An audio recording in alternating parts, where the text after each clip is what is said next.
I'm Dr. Cameron Najat, the founder of EndoMarch, American and Global College of Endometriosis Specialist. I'd like to thank all of you for your participation from around the world in our activities. Thank you for sending all of your videotapes, and we look forward to receiving yours again for the next year, and wishing you a more successful year forever, and for helping patients with endometriosis around the world. Forward we go. Imagine being in so much pain during your period that you can't even move. Painkillers often don't work, and sometimes you have pain even on days without your period. Endometriosis can have a significant impact on your personal life.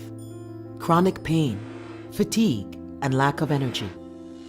Problems with your sex life and relationships. Heavy bleeding, difficulty in fulfilling work at school, or having fun with friends. Doctors, parents, teachers, most of the time don't understand your pain and can easily convince you that a painful period is normal, which can lead to depression and isolation. You're not crazy. Endometriosis is a chronic disease affecting every 10th woman between the ages of 15 and 45 years old. A painful period is not normal, and it may be caused by endometriosis.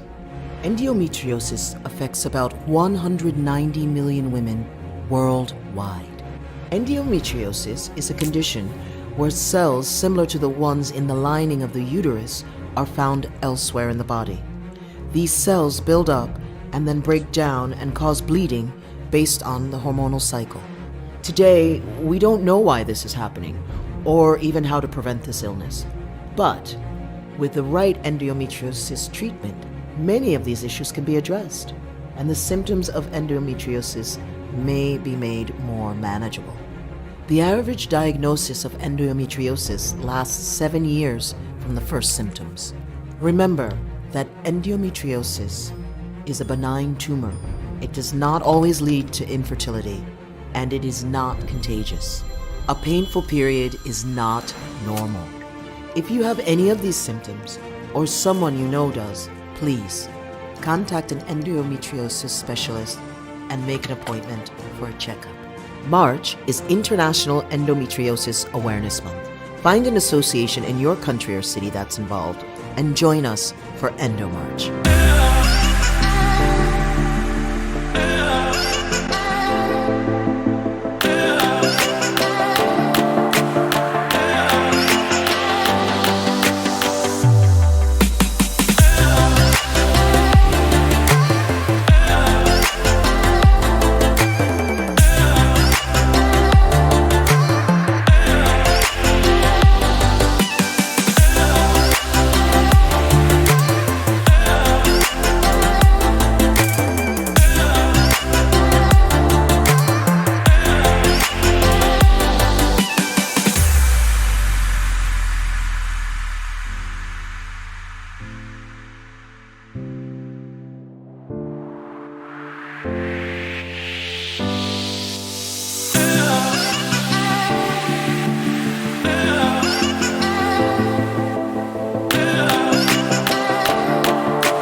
Small island in East Mediterranean Sea.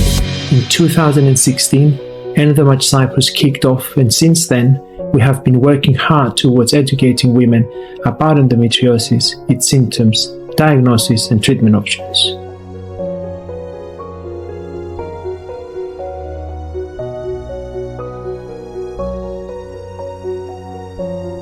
We all run to raise awareness for endometriosis.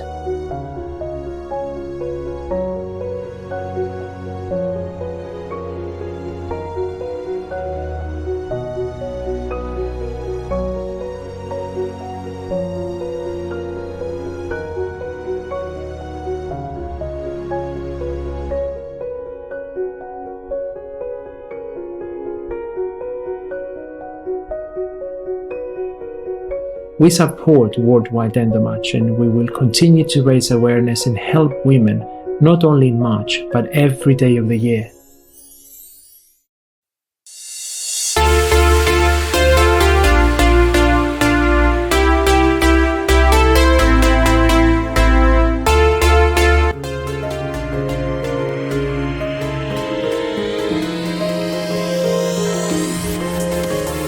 Dneska právě proběhl pochod Prahou s jediným cílem upozornit na to, že tady endometrióza vůbec je a jak moc velký je to problém.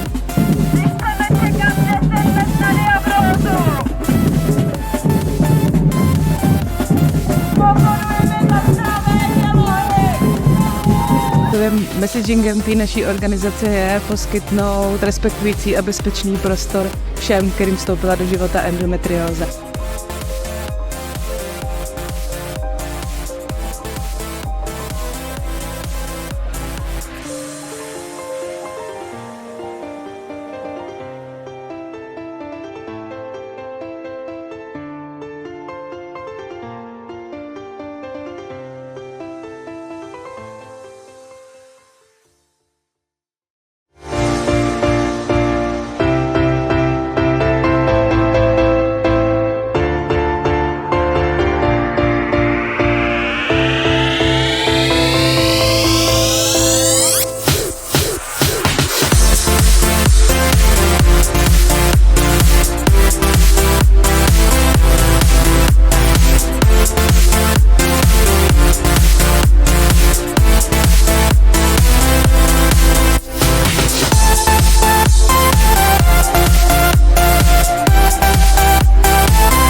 What's your journey so far with Endometriosis Foundation Ghana? Endometriosis Foundation Ghana has been in existence for the past 8 years, and in those years we've successfully organized a few marches, one in Tamale, one in Accra. We've organized health talks and radio outreaches. We've worked with health professionals. We've worked with students and then young children in the senior high school, creating awareness about endometriosis and then other reproductive health issues, mainly on endometriosis. Over the years, we've got massive support. We got massive support from both community and some of our clinicians, and then from our senior high school. And we hope to do more. We still have the challenge of infiltrating our legislature so that we can have a bill that can help, put certain medications that are for management of endometriosis on our national health insurance scheme. So it's a long-term project we intend to do. We are hoping to partner with the Ministry of Health in the coming months so that we will have more summits on endometriosis and create more awareness to the general public, because it is still a condition that a lot of people don't know about. Unless it affects you or it affects somebody you love, you may not even hear about it. And the resources for management in our country, Ghana, is quite scarce, and even where available, it's very expensive. So we hope to, continue our advocacy so that, it can appeal to our government so that we can put something like laparoscopic surgeries on the National Health Insurance Scheme, so that it will make it more affordable for people who are in dire need of these interventions to lead a better and quality life. For our social media campaign and an awareness creation, we're still going to go all out, because through social media we've reached over 3,000 people and we continue to reach. So we've been privileged to interact with dignitaries and individuals, including the former Vice President, the late Mr. Kwesi, Mr. Arthur's wife, Mrs. Matilda, and Mr. Arthur, and the very Reverend Joyce Ayi, joined the Thousand Needles film, which was very interactive and very educative. So we've been partnering with a lot of organizations. We've partnered with the Lady Pharmacists Association of Ghana, and they continue to assist us in a lot of our events.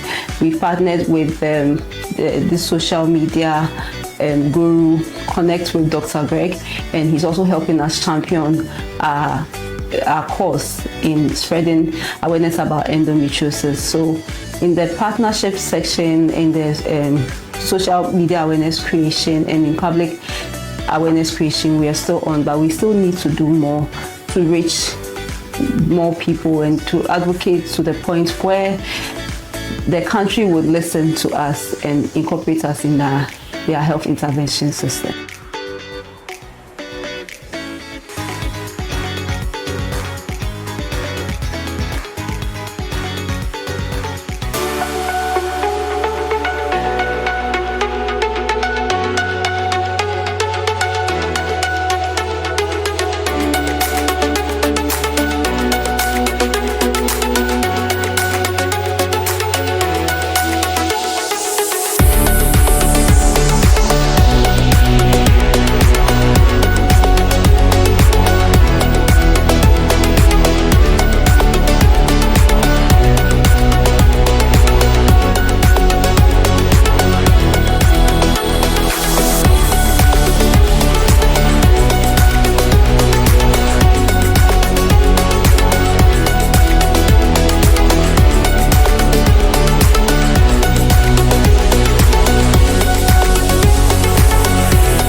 Wow, Yellow Nails movement started 5 years ago, and really it's about trying to bring advocacy, talking about endometriosis in a way that is relatable to women. At first, I was a little bit reluctant. I never even wanted to open up to my mother, my sisters, to tell them that this is endometriosis and this is it. So I was like, okay. So the shame and the stigma associated with endo is real. It's real. People actually talk like that. Very bad. I think as you get older, you tend to learn how to adapt, because anyway, you don't have a choice.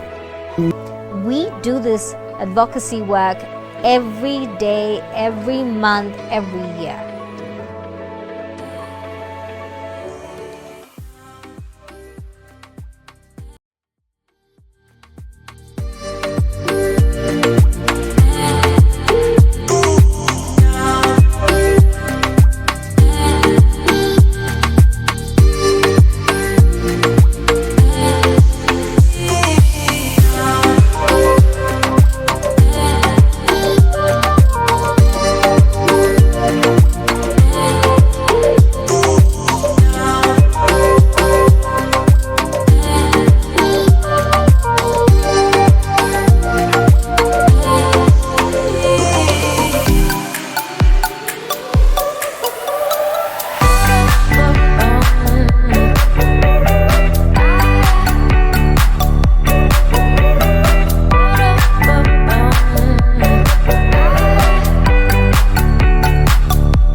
thought it was just a period pain.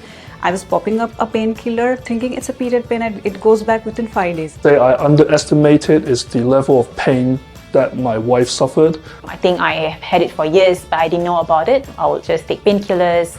I actually had to do my own research, advocate for myself. I changed doctors several times. I believe there is still a lot of work that we can do to educate the general public and also to promote early diagnosis. I think it's very important that young girls and women know about this disease. If they've never heard of this condition before, they wouldn't know even where to start. And I think you want to plant the seed early, educate early. We create more awareness and tell the younger generation, if you have any issues, if you have any of the symptoms, go and get it treated right away instead of knowing it later and regretting when the endometriosis gets severe. Why it's so important for women to know early so that they can get diagnosed early and be able to manage the disease more effectively as well. In fact, we've got to start early in the schools, dispel the myth that menstrual pain is normal, dispel the belief that menstrual pain is part of growing.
Here.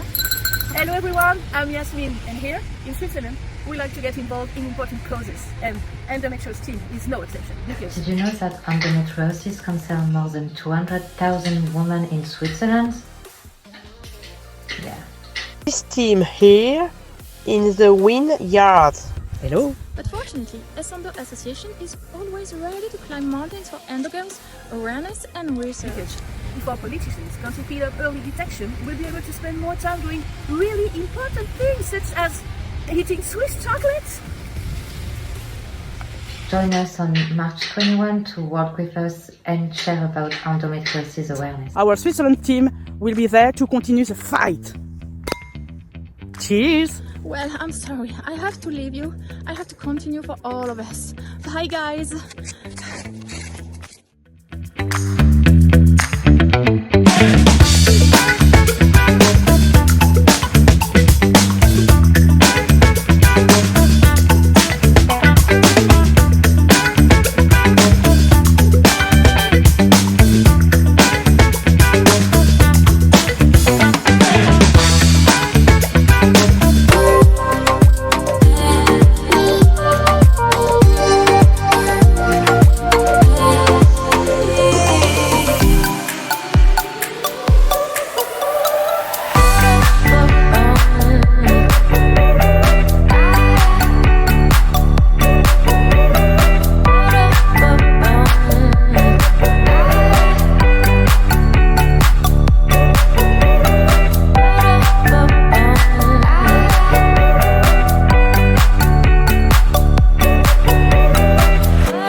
I thought it was just a period pain. I was popping up a painkiller thinking it's a period pain and it goes back within 5 days. I underestimated is the level of pain that my wife suffered. I think I have had it for years, but I didn't know about it. I would just take painkillers. I actually had to do my own research, advocate for myself. I changed doctors several times. I believe there is still a lot of work that we can do to educate the general public and also to promote early diagnosis. I think it's very important that young girls and women know about this disease. If they've never heard of this condition before, they wouldn't know even where to start. And I think you want to plant the seed early, educate early. We create more awareness and tell the younger generation, if you have any issues, if you have any of the symptoms, go and get it treated right away instead of knowing it later and regretting when the endometriosis gets severe. Why it's so important for women to know early so that they can get diagnosed early and be able to manage the disease more effectively as well. In fact, we've got to start early in the schools, dispel the myth that menstrual pain is normal, dispel the belief that menstrual pain is part of growing.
Here.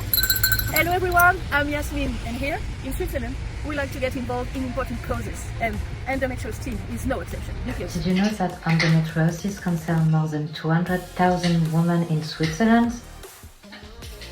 Yeah. This team here in the vineyard. Hello. But fortunately, Endo Association is always ready to climb mountains for endogirls, awareness and research. If our politicians can speed up early detection, we'll be able to spend more time doing really important things such as eating Swiss chocolates. Join us on March 21 to work with us and share about endometriosis awareness. Our Switzerland team will be there to continue the fight. Cheers! Well, I'm sorry, I have to leave you. I have to continue for all of us. Bye, guys.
My name is Rana Kalogli. I am a worldwide EndoMarch volunteer, and today I have the pleasure of speaking with Quincy, a former patient of Dr. Najat. She underwent surgery for endometriosis and has agreed to share her journey. Since I started my period at age 12, I experienced intense cramps. I also started experiencing back pain. I was constantly nauseous due to the pain. I was always bloated. I had extreme fatigue, and I experienced period-related anxiety and depression fluctuations. So it took me a long time to get a diagnosis because almost immediately I started discussing with my pediatrician, this doesn't feel quite normal. All of my friends who are getting their periods, their symptoms aren't this drastic. But I was assured that, not being able to walk due to pain was actually a normal symptom, which now I've learned it's not. It took me 4 years of trying to see different gynecologists to finally find Dr. Najat. The first gynecologist I discussed my condition with, she totally dismissed it, despite my mom talking about her history of endometriosis. My aunt also has endometriosis, and both of them were operated on by Dr. Najat. Right when he finished examining me, I remember the most meaningful thing anyone has ever told me was, the pain is not in your head. So a week later, I had my surgery performed on me, and almost immediately, despite having had surgery, I actually started feeling better. Before I got surgery, I was waking up every night in pain. I couldn't exercise. I couldn't participate in class. After surgery, I can function without the debilitating pain. And I also now have the understanding that it's important to make people feel heard and understood and try and get, the message out there, because there are a lot of people that would never expect that a teenager can experience endometriosis so significantly. But the truth is, a lot of the symptoms are just overlooked because of society's dismissal of women's pain. And now even my focus in class has improved. I can concentrate better. People don't realize how common it is. And many of the girls that I've spoken to, fellow teenagers, they've never even heard of it. Thank you so much for sharing your story with us today. Thank you. Thank you. Hello, I'm Dr. Kamran Najat, the founder of EndoMarch, an American and Global Congress of Endometriosis Specialists. I would like to thank all of the patients with endometriosis, their families, their friends, their doctors, for their devotion to raising awareness about endometriosis, trying to find a method to prevent the disease, try to find a method to diagnose it easier, faster, and trying to find a method to help all of these patients to cure them from endometriosis. We are very happy to inform you that worldwide EndOMarch and EndoMarch activities are going around the world this year as usual. And in addition, we have the first inaugural meeting in person of American and Global College of Endometriosis Specialists, and that the goal is to train healthcare professionals around the world to take care of millions and millions of patients with endometriosis and their families and their societies globally. We thank you again and looking forward to seeing all of you in Atlanta, Georgia in end of this year, March, and also seeing your activities and your workshops and your presentations everywhere. Please send it to us, thus we can put it on our files and also show it globally. Thank you again, and forward we go.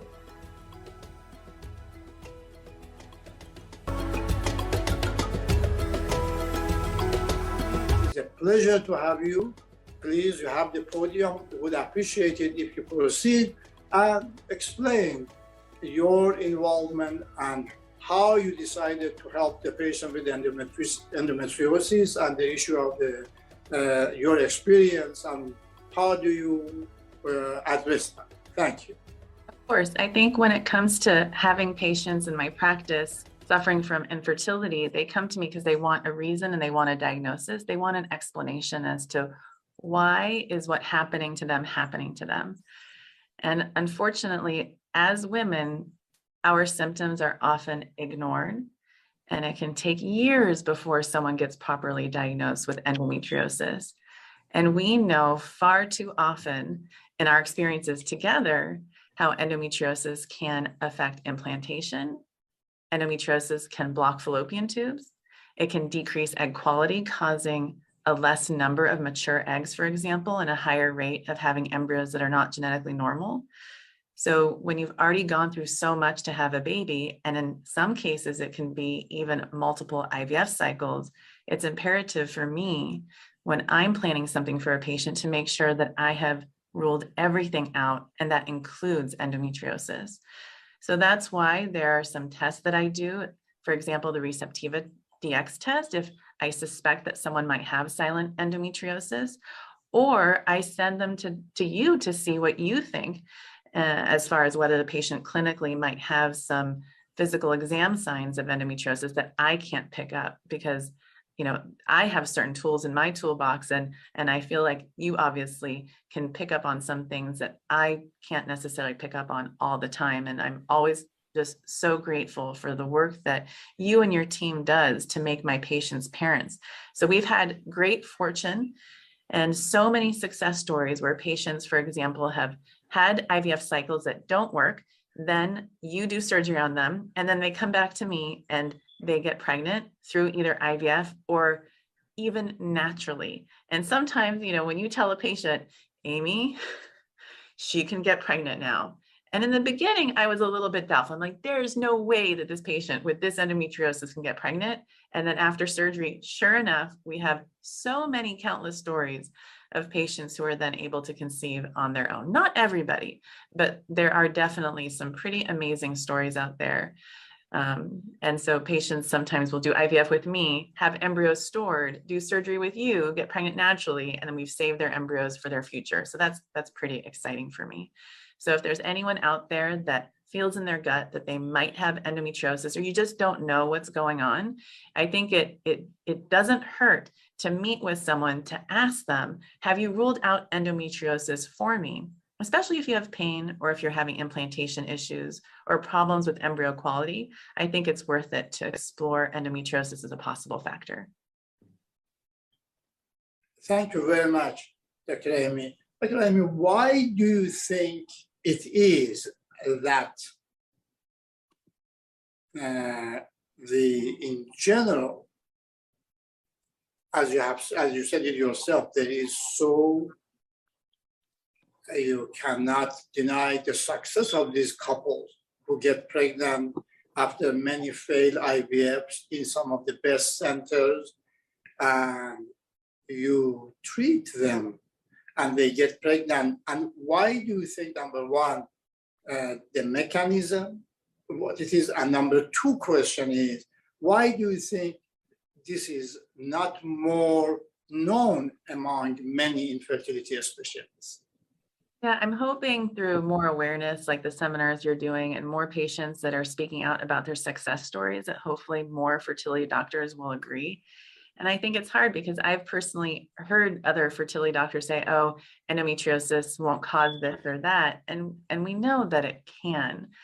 So I think that, with more experts like you also, talking about how it can affect fertility, I think people will start to offer patients a workup for endometriosis more and more. And I'm seeing it across the board, either surgery or medical treatments like Orlissa or Depo-Lupron or Letrozole. And the mechanism is, I think a lot of it is just inflammatory. It's inflammation that endometriosis can cause that can decrease implantation rates, increase miscarriage rates. And the hardest part for me is getting healthy eggs when someone has endometriosis. And so I'm not surprised, but I'm pleasantly pleased, I should say, when a patient has endometriosis surgery, especially if it's more severe, then they come back and they make beautiful embryos for me. So I think a lot of it has to do with inflammation, and that's how it can affect egg quality and make things not work the way I would want them to work the first time for them. Thank you very much. There have been, as you know, the many couples with, everybody thinks endometriosis patients that have pain, but there are many patients with endometriosis that they have no pain at all. Many couples, many of your patients, the husband is fine, all the tests are okay on the female side, the HSG, everything is normal, and they are completely asymptomatic. In our experience, more than 90% of these patients, when we see them, they have endometriosis. And it would be very difficult for you, I take it, that when you have a couple like that and you see they have had failed IVF, everything is okay, and tell them, hey, you might have endometriosis. How do you talk to those patients? Yeah, I mean, I feel like the way I talk to them is I talk to them about how common endometriosis is for so many reasons in terms of the things that we're exposed to in the environment. And then also when you've taken so many hormones through so many cycles, I feel like IVF medications can also sometimes stimulate endometriosis. So those are the kinds of things that I bring up. And then I also tell them, just because you have endometriosis does not mean you cannot get pregnant and have a healthy pregnancy. It just means that you should be more thoughtful about the approach you take. And it's kind of a catch-22. And I'm sure everyone who's listening right now understands what I'm talking about. Sometimes people say, oh, you have endometriosis, so go ahead and get pregnant. But when you have endometriosis, it's harder to get pregnant because pregnancy can be a treatment for endometriosis. So I find sometimes it's mean to tell someone who has endometriosis, go get pregnant and that's going to fix it. They just aren't ready yet to get pregnant, or they're ready for sure, but sometimes it's just a little bit harder. So I explain it in those terms, and I feel like people can understand that it's not their fault. It's something that could be environmental and genetic, and it could be stimulated by IVF medications. And that's why it would be important to rule it out before, let's say, you transfer your very last embryo, or you rule it out before you go through all your embryos and then have to do another IVF cycle to have a pregnancy. Thank you, Dr. Amy, are so precise. Dr. Amy, one thing that I would really appreciate it if you explain, you have been so outspoken and advocate to raising awareness about infertility couples. Would you please talk about Egg Whisperer and your previous programs that you have done, and many of them are very, very watched by thousands and thousands everywhere. Could you please, if you don't mind, explain some of that to our viewers? Absolutely. So I have Could they get involved? Of course. So I have a podcast, and you have been a very big part of that podcast. You were a guest not that long ago. And then I also have a YouTube show, and then I have a Q&A series that people can send questions into. It's asktheeggwhisperer.com. And my favorite is actually my classes. So I teach IVF classes. I call them master classes, and it's at the Egg Whisperer School.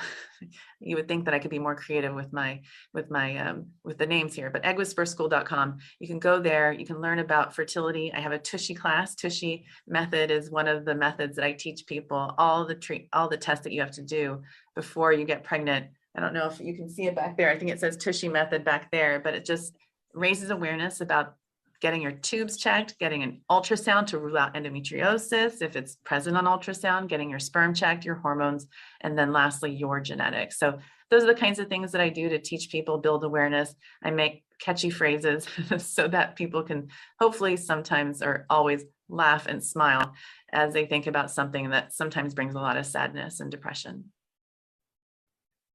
Thank you, Dr. I think she had some questions from you. And I would ask Dr. Agarwal to go ahead and ask Dr. Amy.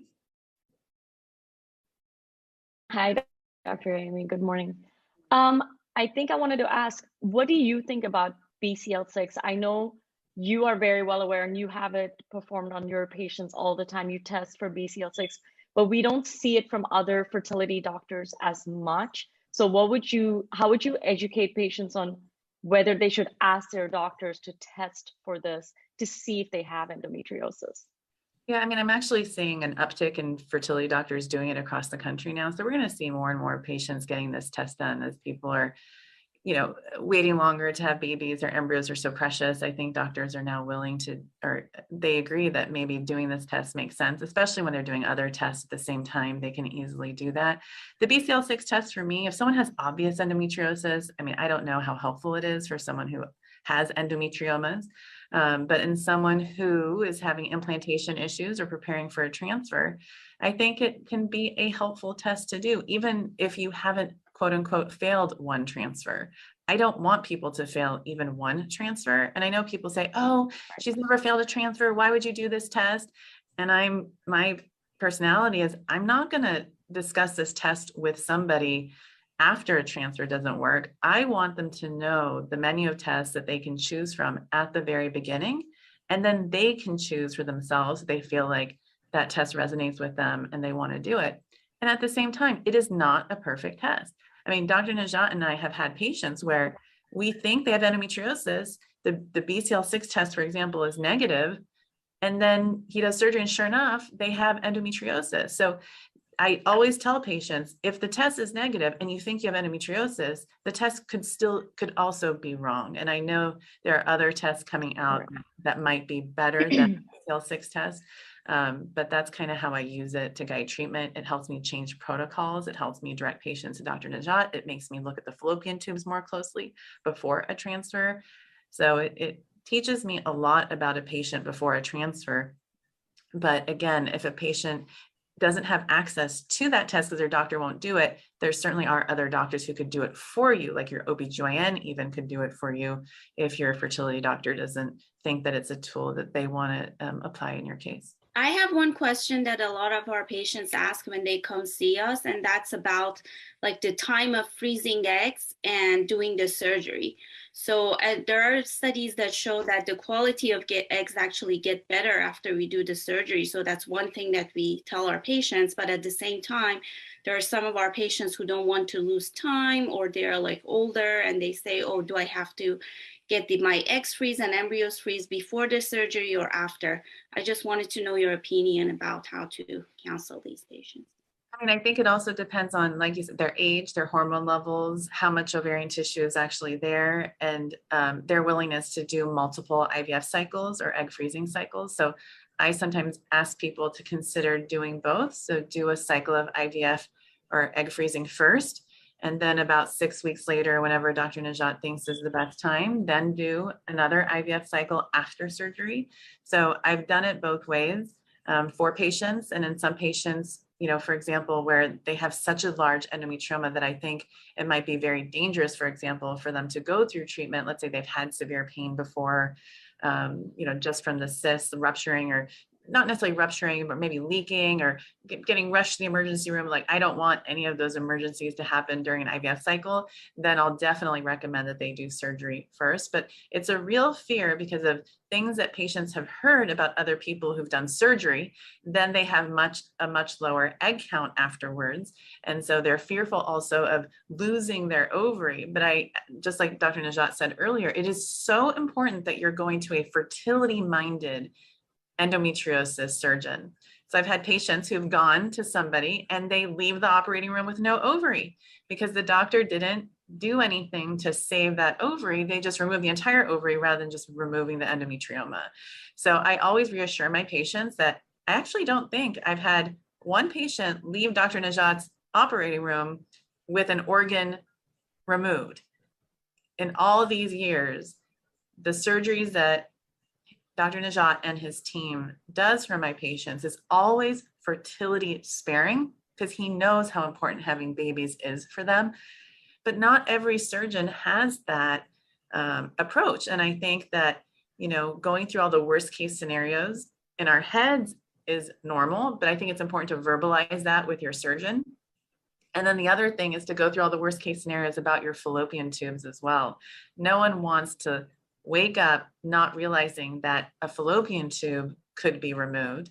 And that's a very careful, thoughtful discussion that I know you guys have with all my patients as well. And I do also, and just let them know that, endometriosis can affect your fallopian tubes and it might be helpful to have one removed. You can still get pregnant from the other side. But when it comes to transferring an embryo, having abnormal tubes can really get in the way. Thank you very much, Dr. Amy. One issue that I like to also ask you, why do you think the couples, do you think the rate of infertility is increasing, and why do you think it is? I mean, I know it's a controversial topic, but stress, I think, and right now we're living in unprecedented times with people they're very, very stressed. And I think stress and then the environment and all the garbage that we're exposed to from the minute we're in utero, all the plastics, I feel like that has a lot to do with potentially why we're seeing more endometriosis. And then society, obviously, the trend is for us to wait longer to have babies. And the longer you wait, the higher the chance that you'll have a problem like endometriosis as well, especially if you had it as a younger person. Then waiting longer to have babies, you're obviously going to have worsening endometriosis. And so many people say, like, why didn't I know this when I was younger? So I think a lot of that plays a role into why I think I'm seeing more fertility patients now more than ever with more endometriosis than I saw maybe, 15 years ago. So I do think that the environment has a lot to do with it. Stress has a lot to do with it. And then also age-related infertility is a big part of it as well. Thank you very much. And Dr. Amy, do you think there should be a program or perhaps a national program that all the female patients who want to have children be given an option to freeze their eggs in the optimal time of getting pregnant, as you said it yourself, and we see it very often now, couples in their 40s and sometimes very early 50s, they want to have children of their own. How do you feel about that, and how do you think that should be addressed? Yeah, I mean, I feel like we're going to see a huge trend toward a population decline in the United States. And I think the government, I predict, is going to play an active role in changing that and increasing the birth rate by incentivizing young people to freeze their eggs. I don't think it's going to be happening in the next 5 years or so, but I predict in probably 15 years, just like other countries are doing now, they're incentivizing young people to freeze eggs, and they're actually paying for it. So I would not be surprised if that starts happening here in the US. that people will actually get their egg freezing done for free, just so that as a society we can continue to grow and support, everything that we need to support. Otherwise, Elon Musk will be taking us on SpaceX, or Elon and Bezos to Mars soon, just because of what we're doing to this. Anyways, but you know what I mean. But I do feel that it's one of my egg whisperer golden rules that every woman by the age of 25 should have a fertility level check and get some fertility tests done, and she should consider freezing her eggs if she is considering having children younger, even 21, if she has a history of endometriosis, having an ovary removed, or her mother went into early menopause, because there sometimes are some even 25-year-olds that wish someone had told them about these things sooner. And then I think by the age of 32, if a woman wants at least one baby and hasn't had one yet, whether you're married or not, should consider freezing her eggs. So I do think that egg freezing is a powerful tool. It's a great technology. It works. I do it a lot. I freeze a lot of patients' eggs and they come back to me and we use those eggs and they have healthy babies. It's not perfect. It's not an insurance policy, but it's a future chance at a pregnancy with better chances than you had at the age that you're at. So I always tell people, you want to be your own egg donor. So when you're 40 and 50, I mean, I'm not almost 50, I'm almost 46. And I feel like if I wanted a baby right now, I could have one, but I would have to use eggs that I froze when I was 32 years old. Unfortunately, I didn't freeze my eggs. Not that I want to have more babies right now, but I froze my sister's eggs when she was 32. So maybe I'll be calling her up if I want another baby. Well, you are a good pioneer in this area, and you have done a very good job. And thank you for that comment. So, Dr. Amy has a wonderful family. I let her talk about it if she wants, but I don't want to spill all the beans for you. So, and it has been a pleasure to know you and your family. So, what role, I have another question, and I think perhaps one of my colleagues wants to ask you. It was about anti-Mullerian hormone. Was it Shruti, who was it? Any of you want to ask Dr. Amy the question yourself, or do you want me to proceed? No problem, sir. I mean, with anti-Mullerian hormone, we want to know, Dr. Amy, what are your thoughts? Because sometimes patients just randomly have an anti-Mullerian hormone test done. They get a low number and they start freaking out about it, thinking that they're never going to get pregnant again. And these are younger patients and patients who are about to undergo an infertility workup. What would you say to patients who just have not had a single infertility workup and just have a low AMH in their hands and now don't know what to do? Yeah, I mean, it also depends on your age, but I tell patients one snapshot in time doesn't define you. It doesn't define your fertility. And, the AMH can go both ways. You can have a high number and actually it could be a lab variation and wrong, and then you repeat it, and then it could be closer to what your true number is. So I tell patients to never just rely on one AMH level to guide your, fertility treatment. And then never do it in isolation. You want to get an ultrasound and have something called an antral follicle check done. So that's a measurement of the tiny little cysts called follicles in your ovaries. They kind of look like boba pearls in a boba tea, or chocolate chip cookies, chocolate chips in a chocolate chip cookie. We just count those little circles. Or someone said to me the other day, they're like, they look like little caves. I'm like, yeah, little caves with a tiny sparkling microscopic egg inside. So we take all that information, and then I tell patients, I'm not your fertility doctor for just today. I'm your doctor for 2 years from now, 5 years from now. I have a patient who just saw me yesterday. I'm now helping her with another baby, and I met her 12 years ago. So I froze embryos for her back then. So when I take the AMH, I use it to project someone's fertility for them. And I say, okay, well, this is what it means right now, but I can also tell you what it means to me based on everything I know about you 2 years from now. So I always talk to patients about how many kids they want. And then I kind of think through, well, how old are you going to be when you have your last baby? And what will your AMH potentially be then? And, you know, how many IVF cycles should you do to give yourself the best chance of reaching your goals? Because we know that we have a finite supply of eggs, and we have not figured out a way to help women regrow them. So AMH, I mean, one day we hopefully will, but for now we still have to freeze eggs, you know, do lots of IVF cycles for people to make sure that they have enough embryos for themselves. And until then, the AMH, unfortunately, is the closest thing to a sperm count that we have for a woman. And it's certainly not perfect. But that's what I would say. I would say, you know, don't let that AMH define you. You're not your AMH level, and your AMH can be misleading because sometimes you can get a level that's not accurate or true for what's going on with your fertility. Dr. Thank Amy, you very much, Dr. Amy. That's very well put.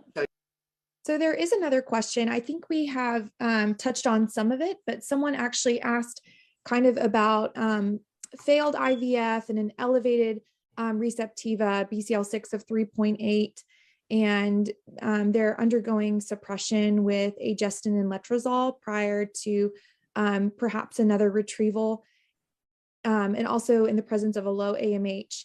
I think my question would be, in counseling with that patient, where would, you know, would talking about surgery be part of that counseling for you, Dr. Amy, and where would you have that conversation, and how would you kind of counsel your patient for options moving forward? Yeah, I've learned a lot over the years about how important it is to make sure patients that you describe make more embryos, and make more embryos before you start the suppression process. Because if, let's say, you've gone through 2-3 months of suppression, I guarantee you that you're not going to have as good of an IVF cycle, especially if you're older with a low AMH, than you would have had 3 months prior. So before you even start that, I say make more embryos, because your BCL6 level is telling me that we might have implantation issues, even if we do all the things that we're talking about, like suppression and or surgery. And then I always tell my patients that my goal for you is to be a parent with your own DNA over you carrying the pregnancy. And so I want to do everything I can to make sure you have a baby with your own DNA. And I don't want to roll the embryos like people talk about rolling the dice and just see what happens. So then I want to be very thoughtful about the approach we take and include a conversation about doing surgery as well. So if, for example, you just have one embryo left and that's it, and we're going to talk about, should we do more cycles to get more? If we've already done the number of cycles that we need, then if there's just one embryo, I think it definitely makes sense to talk through surgery and suppression. And then I always say this because these are the conversations that people need to have before they transfer, before a negative pregnancy test. What would you do if this transfer didn't work? Okay, everyone remember that. You know, all the audience out there, remember this. Talk to your fertility doctor and say, hi, doctor. If this transfer doesn't work, what else would you do for me? And if they say, well, we should consider surgery, and you say, but I only have the one embryo, why don't we consider it now? Because people get really angry when they learn that there could have been something else that they could have done to give themselves the best chance of pregnancy for their one embryo. And people make assumptions that the doctor maybe, the doctors make assumptions that maybe the patient wouldn't do surgery. She doesn't want to hear about all the other things. But my patients, they want to know every possible scenario. They want to know every single thing they can do to give themselves the best chance. So no matter what we do, I will always say to them, if this doesn't work, we made the right decision together, and we can never look back and say that we could have done something different because we were so thoughtful. And patients understand that. They say to me, Amy, no matter what happens, I know we did our very best, and I know we thought through everything up front before we made the decision to do this. So if it doesn't work, at least I know we tried. Dr. Amy, thank you so much. It has been a true pleasure and privilege to have you. This is why we see all of your patients, they love you. It has been very wonderful to have you in the program.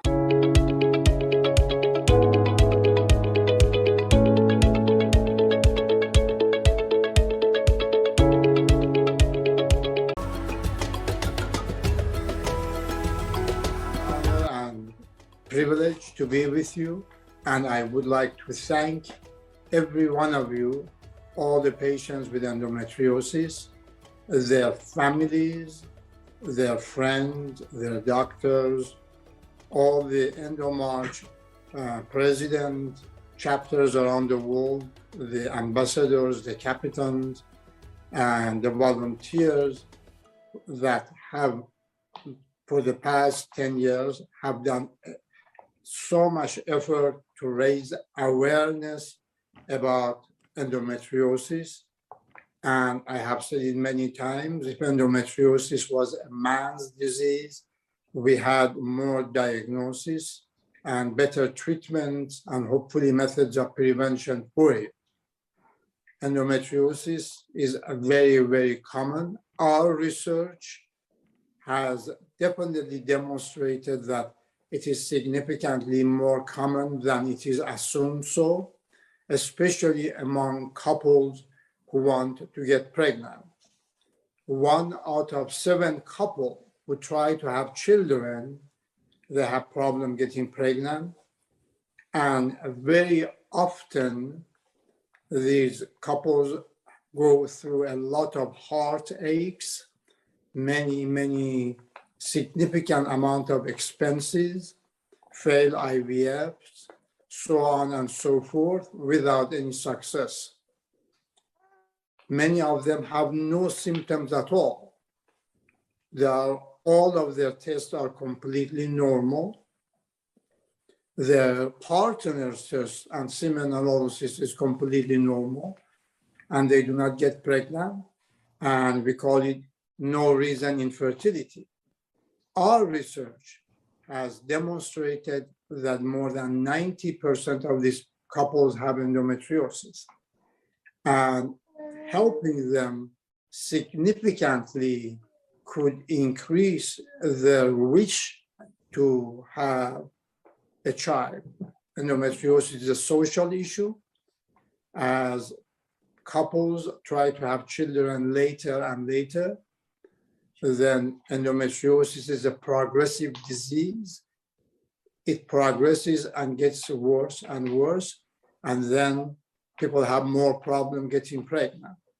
But indeed, there is help. We can help, and knowledge and science can help a lot of these couples very, very well. We have been trying to address this issue in the worldwide EndoMarch webinars, and we are very privileged to have our guest today, the physician guest who is a visionary, and she is a gifted reproductive endocrinology and infertility specialist in Los Angeles, who is internationally known, and patients from all over the world travel to see her to gain their wish to get pregnant. Brilliant Dr. Kelly Beck, who has had significant training in endometriosis infertility. She has been trained at Hopkins, the best institutions in this country, Sinai and Cornell. And she presently practices in Los Angeles.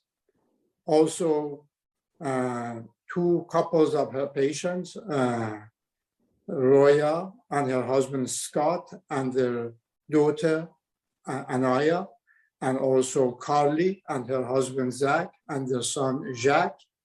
They are also joining our webinar today. We thank you for listening. Past webinars, you can watch them in EndoMarch.org, and there are many that you can watch. You can ask your questions. We have our fellows, Dr. Shruti Agrawal and Dr. Deborah Lee, and also Dr.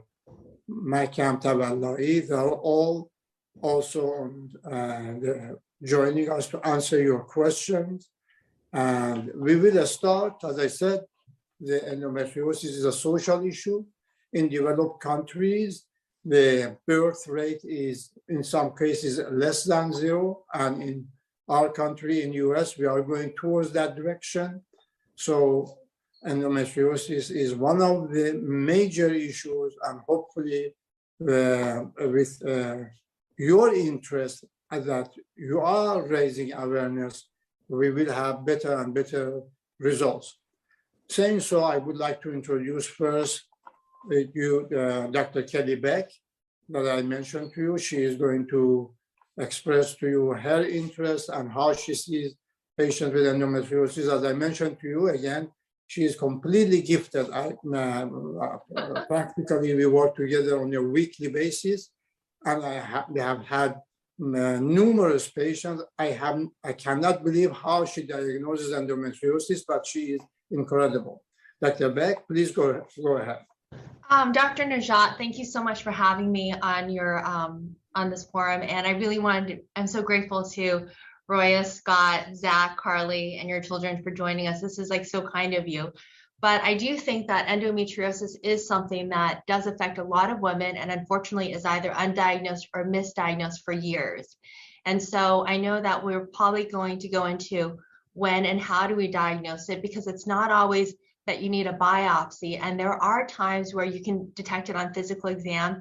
And because the true way to assess endo, if you have a suspicion for it, is laparoscopy, and it is surgery and it's invasive, it's one of those things that we really have to kind of come to an understanding and educate women about, like, when should you seek it. So when you have irregular menstrual cycles, or you have pain, or you have things with GI symptoms that you're being diagnosed as having GI issues, sometimes it could be endo on your colon, and that's what most women are diagnosed as having IBS or irritable bowel, or having something called SIBO, which is a small intestinal bacterial overgrowth. And so I do think that just being able to identify it for women and asking for answers, because a lot of times when women have irregular menstrual cycles or they have burst ovarian cysts when they're younger, one of the first knee-jerk reactions that they get when they try to seek help is that they're placed on birth control pills. And I think before getting placed on birth control pills, it is good to first try to get some type of answers. And I think I'm really glad for opportunities like this to help educate people. So thank you. Well, thank you very much, Dr. Beck. So, Roya, how did you end up having the diagnosis of endometriosis, if you don't mind? If you explain your story, and then we can ask Carly to talk about hers later after you. Yes, definitely. So yeah, my husband and I started to try to get pregnant right after we got married in 2017. For a year, we tried on our own, and I had about maybe 2 biochemical pregnancies. And as you explained, and Dr. Beck also explained, after a year, my gynecologist said, you know what, I think you need to go to a fertility specialist. And we checked everything, like my hormone levels. I had totally normal periods. I had 0 pain. Everything that, they would checked out for us, and same with Scott. And, this just became a constant, we don't know why you're not getting pregnant. Maybe it's your age. I was 39 at the time. They kept saying, maybe it's your age, maybe it's, something else. They couldn't really figure out what it was. And I was taking a lot of the blame and responsibility myself, that maybe, we should have done something sooner. I should have frozen my eggs. And, all I kept hearing is, we don't know why this isn't happening. Everything looks normal. Everything looks fine. So I did about 6 rounds of IVF at one clinic, and we got nowhere. I never got one genetically normal embryo ever. And then is when I got recommended to go to Dr. Beck, and I did about, I think, another 3 or 4 rounds with her. And in between, we were always trying on our own, and we never had any success. And I did feel that a number of times that, we would get around the implantation phase, that, I would have implantation bleeding, or, I felt like something was trying to happen and it wouldn't. And even with Dr. Beck, we never got a normal embryo, never, even though we would get, and I had a lot of, eggs, I guess, for my age, and we would get to blastocysts, but we never got a genetically normal embryo. And then in that process, when I was with her, is when I told her, a lot of times when we try naturally to get pregnant, I feel like something's trying to take, but it doesn't seem to work out. And, I read online myself, I did some reading about checking my uterus and abnormal cells. And when I discussed it with Dr. Beck and I told her, you know, no one's ever checked my uterus before. Is there something further that we should be checking? She said, sure, I could T on you, which is an endometrial function test, and it'll biopsy and we can send it out and that'll give us a lot of answers. So once she did that, the answers came back and the results were endometriosis. And she said at that point, this is 4 years, I guess, into the making now that we had been doing IVF, 3 to 4 years. And she said, you know, at this point, there's moving forward with IVF, there's nothing else. You need to have surgery and have this removed. And my biggest recommendation is that you go to Dr. Najat. He's the best. He's, you know, world known and everybody goes to him and he's wonderful. And I recommend that you go to him. And, you know, until you do this procedure, until you do this, you don't have a chance of getting pregnant, because not only does endometriosis implantation, but it can also cause you not to get genetically normal embryos, which that was also something that I didn't know and I wasn't aware of, but she also educated us on that, saying that, you know, this is also, it makes sense that we're not getting any genetically normal embryos, because if the endometriosis is pretty bad, we wouldn't be able to get embryos either. And when we came to you, you were very confident and pretty, confident that if I did the surgery, that, you know, afterwards, most likely our percentage of being able to get pregnant would be something around like 70%, I think you had said. Once you go in is when you'll really be able to notice, you know, how bad the endometriosis was. And I think after the surgery is when you came in and you told me, you know, you had no chance of being able to get pregnant on your own or through IVF, because I had endometriosis everywhere. Apparently I had it on my uterus, my ovaries, my rectum, my bladder. It was everywhere and not one symptom. So, and then after seeing Dr. Najat, after not the first month, but the second month, we got pregnant with her and naturally, and it was like a miracle. I didn't believe it. When Dr. Najat told me, like, you know, after this, you can get pregnant on your own. I said, oh my God, after everything we've gone through, it can't be that easy. But, and Dr. Beck said to me, you know what, I don't recommend you doing IVF. You just had this surgery, you know, you're still healing from it. And, you know, the IVF and the hormones can bring back the endometriosis, you know, at some point. You've never tried, you know, naturally on a normal playing field. Now that we know we've resolved the issue, I think you should try on your own.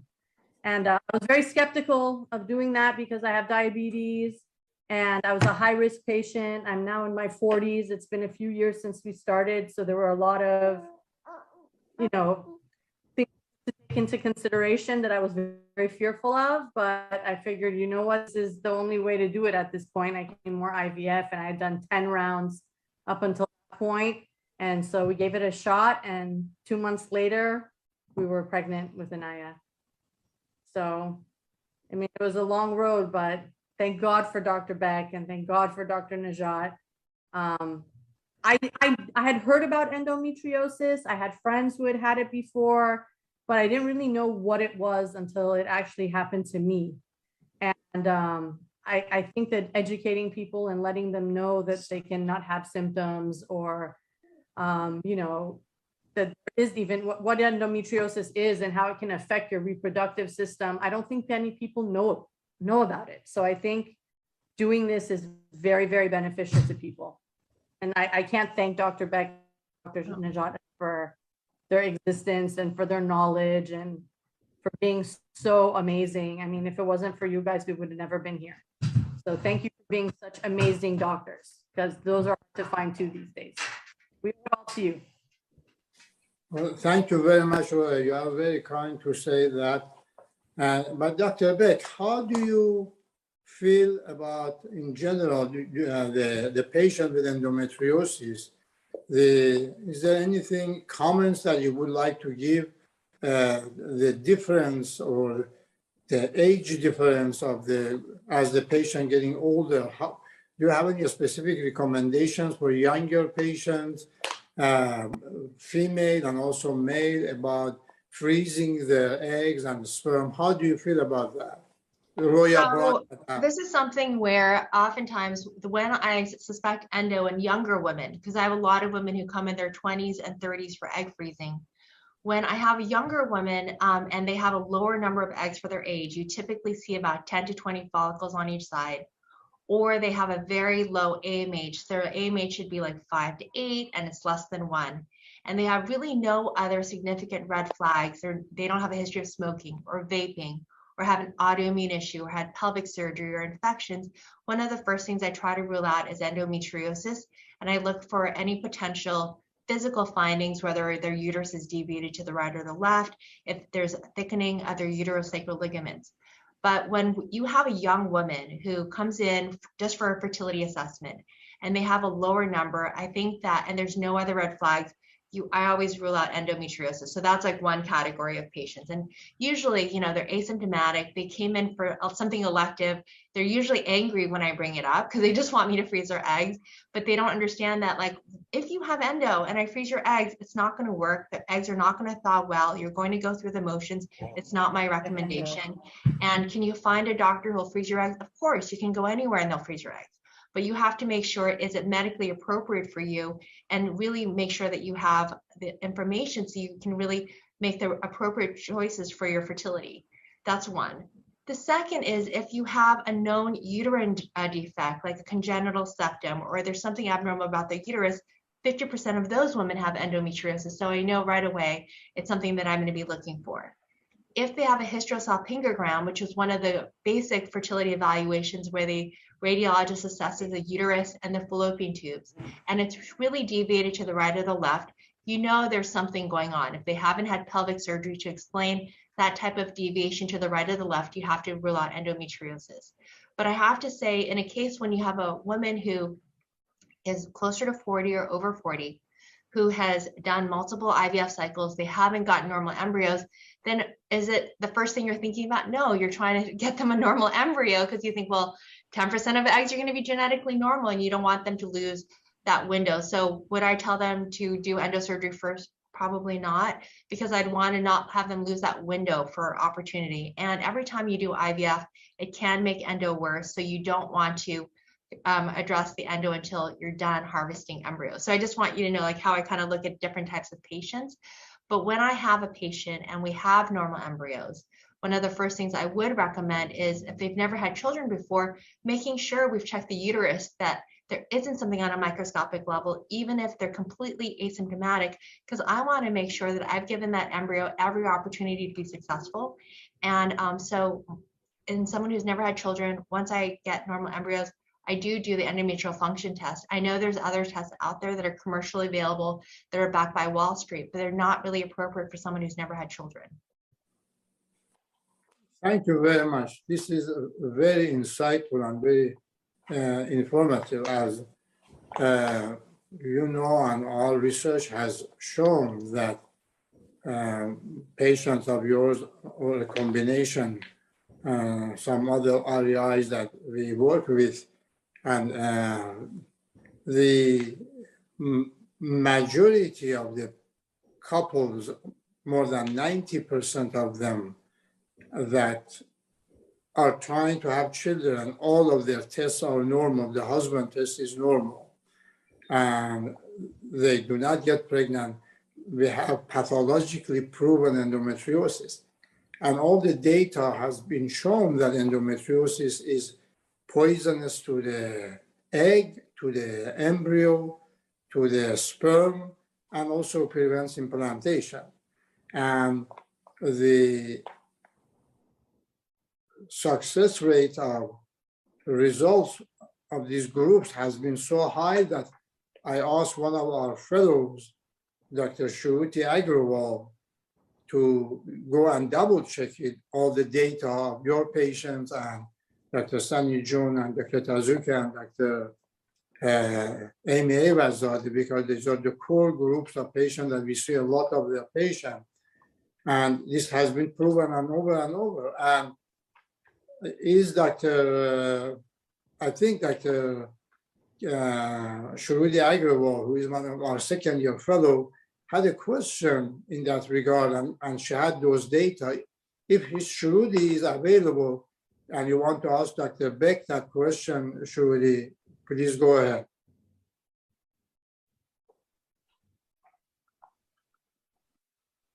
Good morning, Dr. Beck. How are you? Good morning. It's finally nice to meet you. We see so many of your patients. They speak so highly of you. Oh, thanks. It's nice to meet you. Nice to meet you. I think one of our patients is asking this question as well. Can you explain further? Like we have seen with research that endo does affect euploid embryos, and there, people who are harvesting these embryos, they can be abnormal if you have endometriosis. Can you delve on why that is? Why does endo cause that to happen? Sure. So what endometriosis can do is it can age your ovaries more quickly. And by aging your ovaries more quickly, how does it affect the eggs? Well, it's a machinery of the egg that has to divide normally to get a normal or genetically normal embryo. So if that membrane of the egg is a little bit more fragile because you have an underlying inflammatory environment, which is caused by the endometriosis, that would affect it. Oftentimes, if I know someone has endometriosis, I always trigger ovulation smaller because I know that their eggs will mature potentially at a smaller age. Who matures smaller? Women who, as they start to get older, they'll mature smaller, or if they have endometriosis or any type of autoimmune issue, their eggs tends to be a little bit more fragile. They mature at a smaller size. And so when you do IVF, if you know someone has endometriosis, I always try to trigger at a smaller size so that the machinery of the egg will divide normally, and that's why. And so even if someone has endometriosis and they don't have a lot of follicles, first of all, usually I don't recommend they do egg freezing because I really worry that they're not going to freeze and thaw well, and I don't want to simply go through the motions of it. But if we're doing embryos, even in the scenario of an embryo and you do genetic testing, if someone has endo, people always want to do IVF first. But if we're doing harvesting for the future, I do recommend having the surgery first so that their eggs have a better chance of being normal, responding better to the medication, and so that we have a better chance of getting normal embryos. Right. And that is the question with a lot of our patients who come to us with infertility, that they are always asking us, should I go ahead and harvest embryos or eggs, then go through surgery in case my ovaries get damaged? And I had looked at some research, and I actually ended up publishing it at ASRM. We looked at about 40 patients who all had endo on their pathology, and before surgery, they were all trying to conceive for about 29 months. And after surgery, they were all able to conceive within 4 months, and all 40 of them were able to get pregnant by embryo transfers, but they shortened that time after surgery. So absolutely. But I the totally one agree caveat with of that is you have to make sure it's someone who doesn't have adenomyosis, which is endometriosis in the muscle. That you have to separate that category. And so that's one of the things that Dr. Najat will identify. There are times that when he does surgery, even in someone who's completely asymptomatic, if they have adenomyosis that's in the muscle, I do bring up surrogacy. It's not a fun topic. It's not patients are a little shocked, but if you have it, it's better than if they really want to have a genetic child. Those embryos are so precious. So I do want you to know that it's not always the case where if we have a normal embryo, we have surgery. There are times that we learn things intraoperatively that tell us you shouldn't carry your pregnancy. There was a very young woman in her early 30s, Dr. Najat may recall her, and she was asymptomatic. Her and her husband did not believe that they had any issues. When Dr. Najat went in, her entire pelvis was a concrete, and he actually called me to tell me, this is not correctable. I don't know if you recall, but you called me intraoperatively and said, this is not correctable. And we moved on to surrogacy, and they subsequently have 2 genetic children with surrogacy. But obviously this is an asymptomatic woman who is not expecting this, who went not willingly for surgery, but then when we went in for surgery, she was so grateful that, even Dr. Najat couldn't correct this. And so, I do want you to know it's not always that we just tell people, oh, you're going to be able to carry pregnancies, but what we do learn intraoperatively with Dr. Najat is whether or not you can, and we're not going to waste an embryo. And then the other thing that I want to identify is that it's not simply having endosurgery. Who does your endosurgery? That they're doing an excision therapy, that they're trained in this, really makes a difference. My biggest concern is there's a lot of people who claim to be endosurgeons who unfortunately burn. And when they burn the eggs and they burn the endo, they're not excising and removing the endometriosis. They're not changing their environment. And usually when you burn the eggs, you're burning microscopic eggs. So you're usually putting women to menopause earlier. So I'm very careful. And so whenever patients are upset that I really only refer them to a couple of surgeons, there's a reason why. So I just want you to know, like, I want to make sure it's not just like telling everyone go get endosurgery, because I don't think that's the answer. It's who you do it with and making sure that it really fits along with where your fertility goals are. Thank you very much. Okay, thank you. Dr. Beck and Dr. Agrawal-Shruti. What we often forget is also the couple, the husbands, Scott and Zach here, they go through the process. But I'd like to ask a question about here. Hopefully Roya and Scott stay there.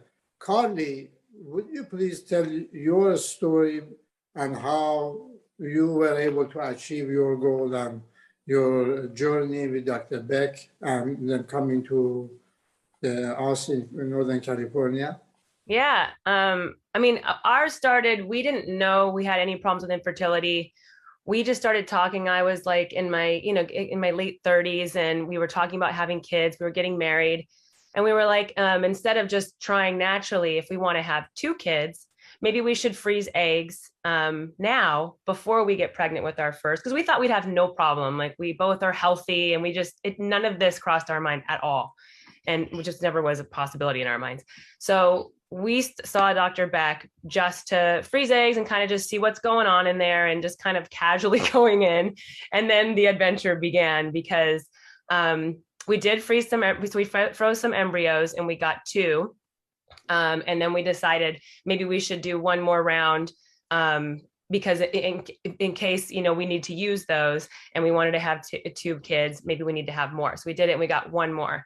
So we had 3 embryos, and we felt like we were, on a good path and kind of, ready to implant. And luckily, Dr. Beck is one of the most thorough doctors that I've ever met. It was frustrating along the way, because there is a lot of stuff that she wanted to check before we even tried naturally. Dr. Beck, I don't remember the name of the test that you had me go to that doctor where they go in to make sure your tubes are clear. Right, the hysterosalpingogram. Yes. So she wanted me to go do that. So I'm like, okay. So then I go do that test, and I'm thinking I'm going to pass everything, and comes back with that one that I have a polyp in my uterus. And so I have to get surgery for that, because if you have a polyp in your uterus, it's going to be really hard for the embryo, maybe impossible for the embryo to implant. And so we went to do that surgery, and there were 5 polyps in there when we actually went and got it done. And then after that, we're going like months, because it kind of felt like to me, it always felt like it was going to be this easy thing. And I thought I'd have a bunch of eggs and a bunch of embryos really easily. And everything was just way harder than I thought along the way. And I felt like I kept failing the tests that we would take, and so once we got the polyps out, then she wanted to do the EFT before we did any implantation. And so I was okay with that. And we did that test, and it came back that she suspected that I had endometriosis. And now, because we had done 2, freezings, it's been like a year. We've been trying naturally. She'd been along the way, helping us along with trying naturally, with like releasing the egg at the time that we needed released. And every month we were negative. Every month we never got pregnant. And so we were starting to get worried that this process that we thought we'd have no problem with, all of a sudden we were like infertile, and our tests in every other way were coming back okay. But then when I had the polyps, and when she finally said I had possibly had endometriosis from the EFT test, I was one of those people that was frustrated. I was like, can't we just implant? I don't have any symptoms for endometriosis. Like, nobody's ever said I have endometriosis. Now, one thing, just an aside, that I have struggled with my whole life is food issues, or most of my adult life is food issues. And I had no idea that these 2 things could be connected. I was sensitive to a lot of foods, and it was getting worse through my IVF treatments. I was getting really bloated, and I was seeing this doctor that was doing all these tests and testing me with foods that I was sensitive to. at the same time. And all of a sudden I was sensitive to like everything. And I was getting so frustrated because I didn't know, I just felt like my body was falling apart at this point, you know, like I was failing all of these other tests, had polyps, had these surgeries, and then couldn't eat anything because everything I was reacting to. So when she said endometriosis and I started to look into it, and saw that that could possibly be something that is causing all of this, then I got a little bit more excited to meet Dr. Najat, because she said, you need to see Dr. Najat. And I saw that he was in Palo Alto, and I was like, I live in Los Angeles. There's not a doctor here that I can go see. Like I have to fly up there. And she's like, this is who I would see. And when she said that, we really take that to heart, and I trust her. And so we flew up there to meet you. I don't think I've ever been so nervous. I don't know why, to meet a doctor, just because all of it was just unexpected. And I remember my like palms were sweaty. And then the second you walked in, Dr. Najat, I was immediately calm. And you just had a way of talking to me about endometriosis that I almost felt excited to get it done, as opposed to scared. When I was flying up there, I was really scared. And so I was so excited because I talked to you about my food issues as well as the infertility, and the idea that this could possibly fix all of that was exciting to me, because it was something that I was struggling with, the infertility now for 1.5 years and the food stuff for years. So I booked the surgery as quickly as possible. I went to get the pre-op, and which is about 2 weeks before your surgery. And even then, because I don't have any symptoms for endometriosis, my doctor told me, I think you're making a mistake. I don't think you have endometriosis. You don't have any of the symptoms. This is what I think you have. And he's, leaky gut or whatever else it could be. And he really was begging me not to get this surgery. And I said, I really trust the experts. Like I was talking to experts in this subject, so I'm going to go do it.